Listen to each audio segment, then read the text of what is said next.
नमस्कार फ्रेंड्स, मेरे वीडियो में आपका बहुत बहुत स्वागत है।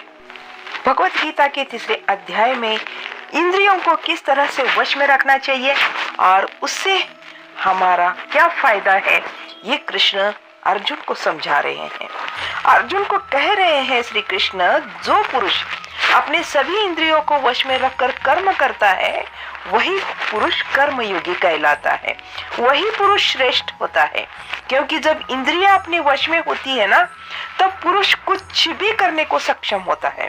उसे किसी भी तरह की कोई बाधा, डिस्टरबेंस अपने आप को काम से रोक नहीं सकती। अगर आप इंद्रियों के वश में है तो चाहे उसे स्वादिष्ट खाने की महक ही क्यों न हो, कोई रूप सी नारी ही क्यों न हो, आसपास कोई कुछ भी क्यों न हो, छोटी बड़ी हर बाधा आपको अपना काम करने से नहीं रोक सकती। श्री कृष्ण कह रहे हैं, हे अर्जुन, तू केवल अपना कर्तव्य निभा, क्योंकि कर्म न करने के मुकाबले कर्म करना ही तो बेहतर है, तथा कर्म न करने से तेरा जिंदा रहना भी तो पॉसिबल नहीं। अर्थात तू शस्त्र उठा और युद्ध कर, अपना कर्म कर, क्योंकि ये कर्म न करने से कहीं अच्छा है। कहने का अर्थ यह है कि कर्म तो बहुत सारे हैं, लेकिन उसमें एक चुना हुआ है, उस चुने हुए को ही निर्धारित कर्म कहते हैं। अपनी मर्जी से अगर आप कर्म चुन लेंगे तो उसे निर्धारित नहीं माना जाएगा। आपको अपना कर्तव्य समझकर अपना कर्म चुनना होगा, अथवा जो कर्म आपको मिला है उसे अपना कर्तव्य समझकर निभाना होगा। समाज और समाज की भलाई के लिए किया गया निस्वार्थ काम यज्ञ समझकर ऐसे कामों में अपना योगदान देना चाहिए जिसे समाज का भला हो। अगर हम सब अपने काम को ही यज्ञ समझ उसे सम्मान पूर्वक करें तो सबका भला होगा। इसे ही अपना निर्धारित कार्य भी मानिए। इस तीसरे अध्याय के द्वारा श्री कृष्ण यज्ञ की महत्ता बताते हुए कह रहे हैं कि हे अर्जुन, प्रजापति ब्रह्मा ने इस दुनिया की शुरुआत में ही यज्ञ को रचकर अपनी जनता से कहा है कि तुम लोग इस यज्ञ द्वारा वृद्धि को प्राप्त हो, और यज्ञ तुम लोगों को इच्छित योग प्रदान करेगा। घरों में जो यज्ञ किए जाते हैं उन्हें एक धार्मिक कर्मकांड न समझकर उसकी इम्पोर्टेंस समझनी चाहिए। यज्ञ हमारे संस्कारों का एक संगठित रूप है। संस्कार मतलब काम करने का सबसे उत्तम तरीका है। यज्ञ से हम हर विधि को, संस्कार को एकदम उचित तरीके से पूरा कर अपने कर्म को शुरू करते हैं।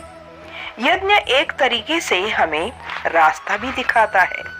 अगर आगे भी संस्कारों का पालन होगा तो ध्येय अर्थात गोल हमारा एकदम पूरा हो जाएगा। यज्ञ के बारे में बताते हुए कृष्ण आगे कह रहे हैं कि ब्रह्मा कहते हैं कि यज्ञ से हम सब लोगों को, देवताओं को खुश करना चाहिए, और देवता तभी खुश होंगे जब हमारे द्वारा कोई भलाई का अच्छा सा कल्याणकारी कार्य होगा। इस प्रकार निस्वार्थ भाव से एक दूसरे को उन्नत करते हुए तुम लोग एकदम कल्याण को प्राप्त हो जाओगे।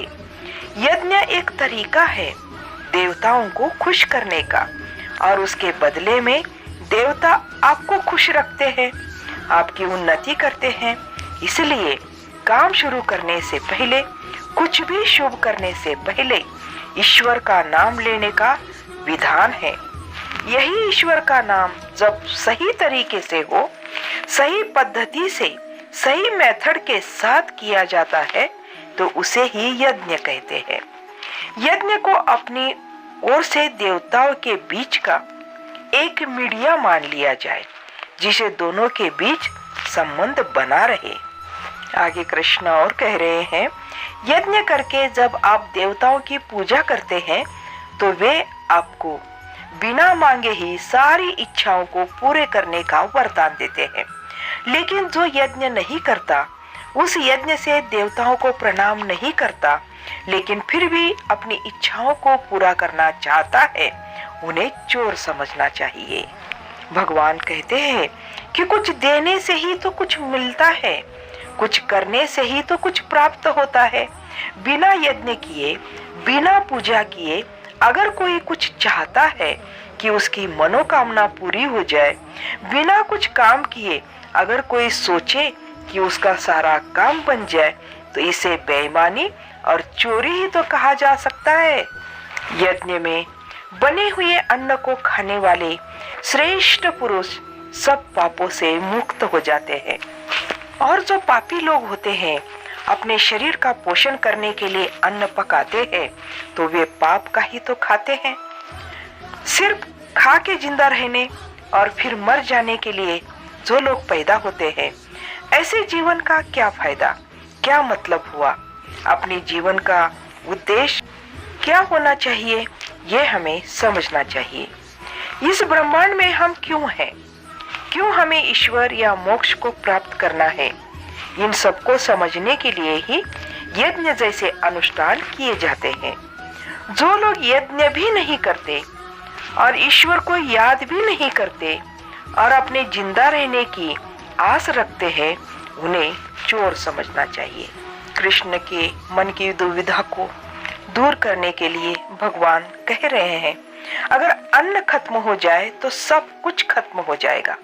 संपूर्ण प्राणी जगत हर कोई अन्न से ही तो उत्पन्न होते हैं। अन्न की उत्पत्ति वृष्टि से होती है, यानी कि बारिश, और बारिश यज्ञ से होती है, और यज्ञ कर्मों से होते हैं, और कर्म की उत्पत्ति वेद से। हमारी संस्कृति का सारा ज्ञान वेद से ही तो आया है। कर्म क्या है, उसकी परिभाषा भी वेद से आई है, और वेद परमपिता परमात्मा से उत्पन्न हुए हैं। वेद ईश्वर से लाया ज्ञान है। वेद से आगे और वेद से बड़ा कुछ भी नहीं है। इसे यह सिद्ध होता है कि यज्ञ और ईश्वर में सीधा संबंध है।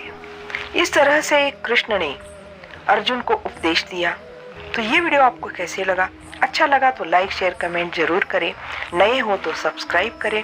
मिलते हैं अगले और नए वीडियो में और एक विचार को लेकर। धन्यवाद।